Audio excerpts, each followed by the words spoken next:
Breaking news చూస్తున్నాం. ఇవాళ parliament ముందుకు 2025-26 ఆర్థిక సర్వే రానుంది. కేంద్ర ఆర్థిక మంత్రి నిర్మలా సీతారామన్ ఆర్థిక సర్వేను ప్రవేశపెట్టనున్నారు. ఫిబ్రవరి 1వ తేదీన బడ్జెట్ ప్రవేశపెడతారు. ఈ బడ్జెట్ సమావేశాలు చాలా కీలకమని ప్రధాని మోదీ అన్నారు. రాష్ట్రపతి ప్రసంగం దేశ ప్రజల ఆత్మవిశ్వాసాన్ని పెంచిందని తెలిపారు. యువత ఆంక్షలను ప్రతిబింబించేలా రాష్ట్రపతి ప్రసంగం ఉందన్నారు. 2047 వికసిత్ భారత్ లక్ష్యంగా బడ్జెట్ ప్రవేశపెడుతున్నామన్నారు. 9వసారి నిర్మలా సీతారామన్ బడ్జెట్ ప్రవేశపెడుతున్నారని చెప్పారు. భారత్ EU ఒప్పందం దేశానికి కీలకంగా మారనుందని మోదీ తెలిపారు.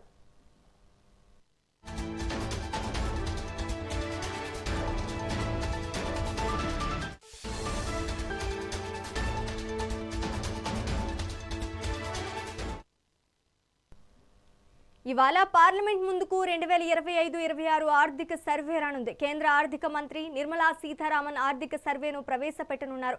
ఫిబ్రవరి 1వ తేదీన బడ్జెట్ ప్రవేశపెడతారు. ఈ బడ్జెట్ సమావేశాలు చాలా కీలకమని ప్రధాని మోదీ అన్నారు. రాష్ట్రపతి ప్రసంగం దేశ ప్రజల ఆత్మవిశ్వాసాన్ని పెంచిందని తెలిపారు. యువత ఆంక్షలను ప్రతిబింబించేలా రాష్ట్రపతి ప్రసంగం ఉందన్నారు. 2047 వికసిత్ భారత్ లక్ష్యంగా బడ్జెట్ ప్రవేశపెడుతున్నామన్నారు. 9వసారి నిర్మలా సీతారామన్ బడ్జెట్ ప్రవేశపెడుతున్నారని చెప్పారు. భారత్ EU ఒప్పందం దేశానికి కీలకంగా మారనుందని మోదీ తెలిపారు. राष्ट्रपति जी का उद्बोधन 140 करोड़ देशवासियों के आत्मविश्वास की अभिव्यक्ति था। 140 करोड़ देशवासियों के पुरुषार्थ का लेखा जोखा था और 140 करोड़ देशवासी और उसमें भी ज्यादातर युवा उनके एस्पिरेशंस को रेखांकित करने का बहुत ही सटीक उद्बोधन सभी सांसदों के लिए कई मार्गदर्शक बातें भी कल आदरणीय राष्ट्रपति जी ने सदन में सबके सामने रखी। सत्र के प्रारंभ में ही और 2026 के प्रारंभ में ही आदरणीय राष्ट्रपति जी ने सांसदों से जो अपेक्षाएं व्यक्त की हैं, उन्होंने बहुत ही सरल शब्दों में राष्ट्र के मुखिया के रूप में जो भावनाएं व्यक्त की हैं, मुझे पूरा विश्वास है कि सभी माननीय सांसदों ने उसको गंभीरता से लिया ही होगा और ये सत्र अपने आप में बहुत ही महत्वपूर्ण सत्र होता है। ये बजट सत्र है। 21वीं सदी का 1/4 हिस्सा बीत चुका है। ये दूसरे चौथाई का प्रारंभ हो रहा है और 2047 विकसित भारत के लक्ष्य को प्राप्त करने के लिए ये महत्वपूर्ण 25 वर्ष का दौर आरंभ हो रहा है और ये दूसरे क्वार्टर का, इस शताब्दी की दूसरे क्वार्टर का ये पहला बजट आ रहा है और वित्त मंत्री निर्मला जी देश की पहली वित्त मंत्री ऐसी है, महिला वित्त मंत्री ऐसी है जो लगातार 9वीं बार देश के संसद में बजट प्रस्तुत करने जा रही है। ये अपने आप में एक गौरव पल के रूप में भारत के संसदीय इतिहास में रजिस्टर हो रहा है। साथियों, इस वर्ष का प्रारंभ बहुत ही पॉजिटिव नोट के साथ शुरू हुआ है। आत्मविश्वास भरा हिंदुस्तान आज विश्व के लिए आशा की किरण भी बना है, आकर्षण का केंद्र भी बना है।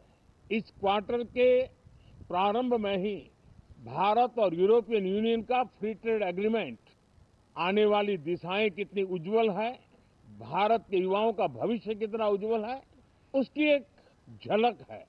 ये free trade for ambitious Bharat है, ये free trade for aspirational youth है, ये फ्री ट्रेड फॉर आत्मनिर्भर भारत है और मुझे पक्का विश्वास है खास करके जो भारत के मैन्युफैक्चरर्स हैं वे इस अवसर को अपनी क्षमताएं बढ़ाने के लिए करेंगे और मैं सभी प्रकार के उत्पादकों से यही कहूंगा कि जब भारत यूरोपियन यूनियन के बीच मदर ऑफ ऑल डील्स जिसको कहते हैं वैसा समझौता हुआ है, तब मेरे देश के उद्योगकार,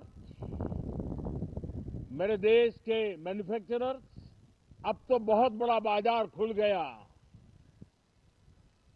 अब बहुत सस्ते में हमारा माल पहुंच जाएगा, इतने भाव से वो बैठे न रहे। ये एक अवसर है और इस अवसर का सबसे पहला मंत्र ये होता है कि हम क्वालिटी पर बल दें। हम अब जब बाजार खुल गया है तो उत्तम से उत्तम क्वालिटी लेकर के बाजार में जाए, और अगर उत्तम से उत्तम क्वालिटी लेकर के जाते हैं तो हम यूरोपियन यूनियन के 27 देशों के खरीदारों के पैसे ही कमाते इतना नहीं, क्वालिटी के कारण से हम उनका दिल जीत लेते हैं और वो लंबे अरसे तक प्रभाव रहता है उसका, दशकों तक उसका प्रभाव रहता है। कंपनियों का ब्रांड देश के ब्रांड के साथ नए गौरव को प्रस्थापित कर देता है और इसलिए 27 देशों के साथ हुआ ये समझौता हमारे देश के मछुआरे, हमारे देश के किसान, हमारे देश के युवान, सर्विस सेक्टर में जो लोग विश्व में अलग अलग जगह पे जाने के उत्सुक हैं, उनके लिए बहुत बड़े अवसर लेकर के आ रहा है और मुझे पक्का विश्वास है एक प्रकार से कॉन्फिडेंट, कॉम्पिटिटिव और प्रोडक्टिव भारत की दिशा में ये बहुत बड़ा कदम है। साथियों, देश का ध्यान बजट की तरफ होना बहुत स्वाभाविक है, लेकिन इस सरकार की ये पहचान रही है रिफॉर्म, परफॉर्म एंड ट्रांसफॉर्म, और अब तो हम रिफॉर्म एक्सप्रेस पर चल पड़े हैं,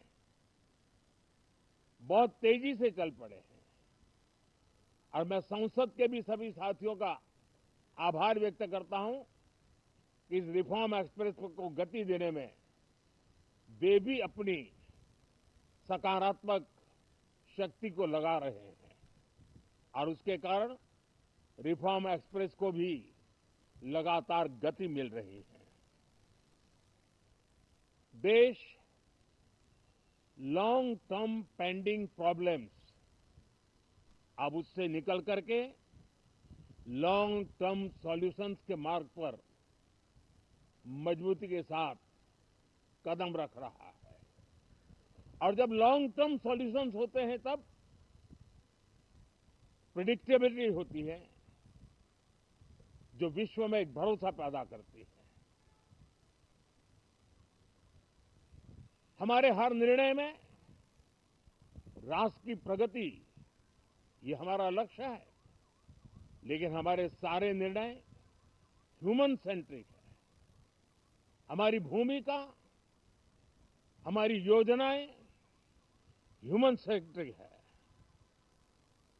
हम टेक्नोलॉजी के साथ स्पर्धा भी करेंगे, हम टेक्नोलॉजी को आत्मसात भी करेंगे, हम टेक्नोलॉजी के सामर्थ्य को स्वीकार भी करेंगे, लेकिन उसके साथ साथ हम मानव केंद्रीय व्यवस्था को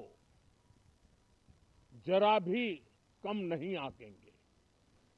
हम संवेदनशीलता की महत्ता को समझते हुए टेक्नोलॉजी की जुगलबंदी के साथ आगे बढ़ने के व्यू के साथ आगे सोचेंगे। जो हमारे टीकाकार रहते हैं साथी, हमारे प्रति पसंद नापसंद का रवैया रहता है